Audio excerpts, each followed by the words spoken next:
Hi everyone and welcome to lesson number 15. I'm Paul Richmond and today we are putting our finishing touches on this piece. We'll add the clump of grass in the foreground, you'll sign your name, and then we'll take off the tape and you'll have a beautiful finished watercolor painting. Let's do this. All right, last but not least, we're gonna paint this little clump of grasses here up in the front, and then we'll sign it, and then take off the tape. The best part. Okay, I'm going to use the same kind of medium-sized brush that I've been using for a lot of things, and I might use a smaller one even to do some of the grasses, but we'll get it started with this. And I want to use my green, my dark green. So I'm re-wetting that to bring it back to life.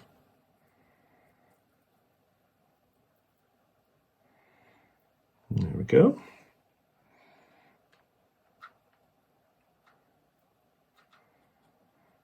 And then I might grab a little blue also and just bring it over here so we can cool it down if we need to.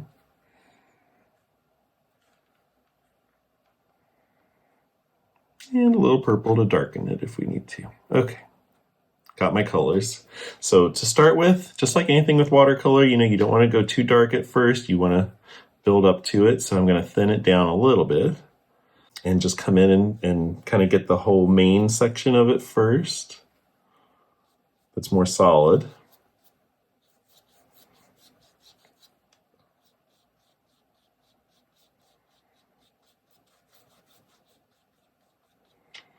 And then start laying in just like some really delicate lines.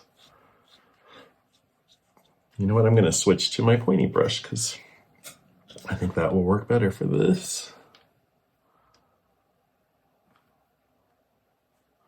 Okay. I think the key to making really elegant lines is to go fast. If you go real slow, they start to get shaky. And you want to try to make it so that they're thicker on the inside and then get thinner towards the tip.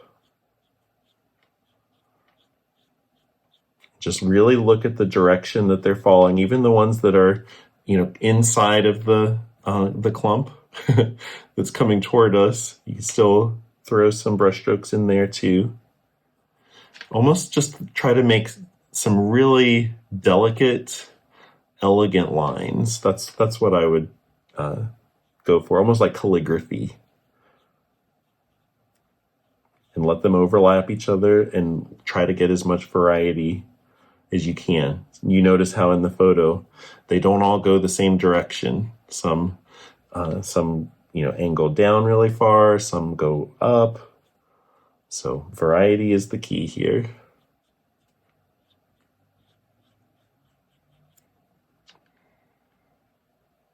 And if you're building up from light to dark, the way that you create some light ones on the inside is actually by going around and painting the shadows beside them. So you see how over here it's starting to look like there's some lighter grasses that are coming out, but it looks like that just because I'm going around and making the shadows beside those sections. So it's painting in watercolor a lot of times requires a little bit of thinking in reverse. But this is your 15th lesson. You are a watercolor pro by now, so you can handle this. I do really hope that you have enjoyed this course and you feel a little more comfortable working with watercolor now, and that you will continue using it and trying it with all kinds of different subject matter. It's a wonderful medium. It's great for so many different things. And there's so many different ways to work with it. I would also encourage you to experiment with watercolor pencils if you enjoyed this. That you can kind of color it like with these colored pencils, but then when you run a wet brush over it, it turns into paint, basically. It's like magic before your eyes. And it's watercolor, but just in a pencil form. So there are all kinds of different tools and ways of using the medium that we didn't get to in this class. We'll have to do some more classes because there's just so much to cover with all this. There's also a great tool called Frisket, which is just a little jar of this liquid, and it's used for when you want to maintain highlights, like say, these little negative spaces in the trees, you paint the Frisket onto those spaces and it dries and hardens, kind of like rubber cement almost is what I think it looks like. And then you paint everything and it protects those spots. So then when you go back, you peel off the Frisket and then it's still preserved the white of the paper there. So you can, you can still paint it, another color if you want, or maybe you want it to be pure white. That's a fun tool.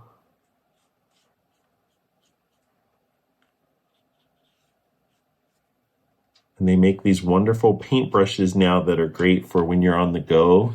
You actually can load the water in the handle of the brush, and then you just squeeze the side of the brush and it comes out through the bristles. I used that on a recent, I went on a cruise not long ago and I wanted to do a lot of little watercolor paintings while I was on the trip, but I didn't want to have to haul a bunch of supplies. So I got those water loaded brushes and it was wonderful. So go visit your local art store or look online and get yourself some more toys if you've been enjoying this. And I'm going to use that trick of using the water and just lifting up a couple here to get some nice, nice little highlights on a few.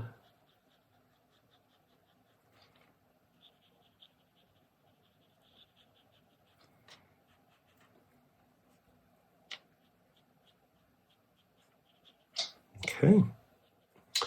All right, my friends, we are just about there. Geez, this went so fast. We need to do this again. And we will.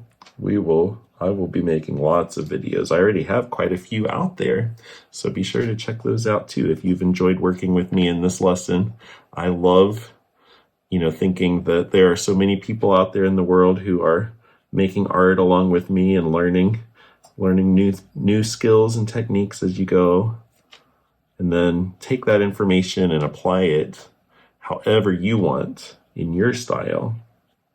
That's the main thing. Your artwork doesn't need to look like mine. It should look like however you want your art to look. All right, we have a finished piece. So now the final step, of course, artist has to sign their work. People don't like doing that sometimes, but it is something that if you decide to make this a career, even just on the side hustle of selling your work, I will tell you collectors really do look for that signature. I use a little logo that I kind of came up with just with my initials. So that's how I sign mine.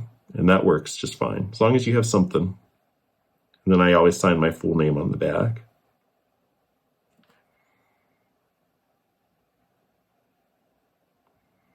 PR.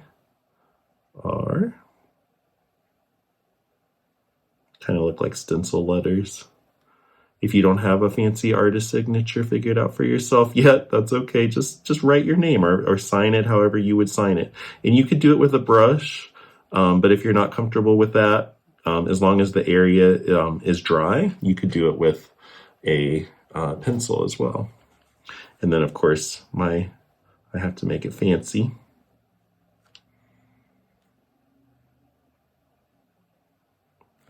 Some little flourishes. I've done this so many times I could do this in my sleep. There we go. And I might just pat it a little bit so it doesn't stand out too much. There we go. I like that better. All right. We've made it this far. Now it's time for the most satisfying part of all, the removal of the tape. Are you ready?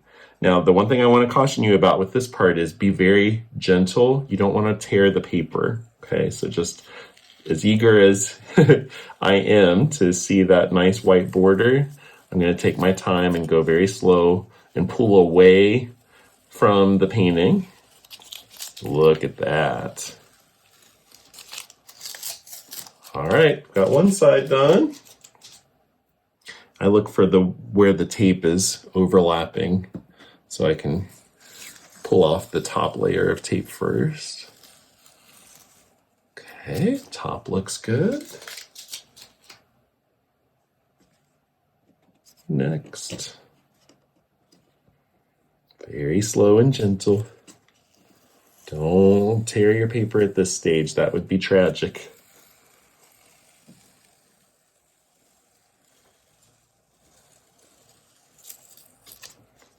All right, one more to go.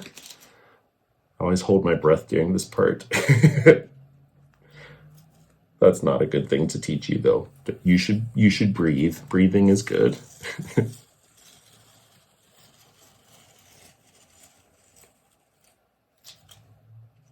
Ta-da! All right, nice work, everyone. It has been so much fun painting with you through this series of lessons. I have absolutely loved it, and I hope you have too. I hope you learned some new techniques, and I really, really hope that you will continue painting. This is just the starting point for you. You can use watercolor to paint just about anything that you want, and I really hope that you will continue. If you enjoyed this course, I hope you'll write me a review and follow me and take some more of my classes, because I absolutely love knowing that there are so many of you out there making art right along with me. Keep painting, keep being creative, and I'll see you next time. Bye, everyone.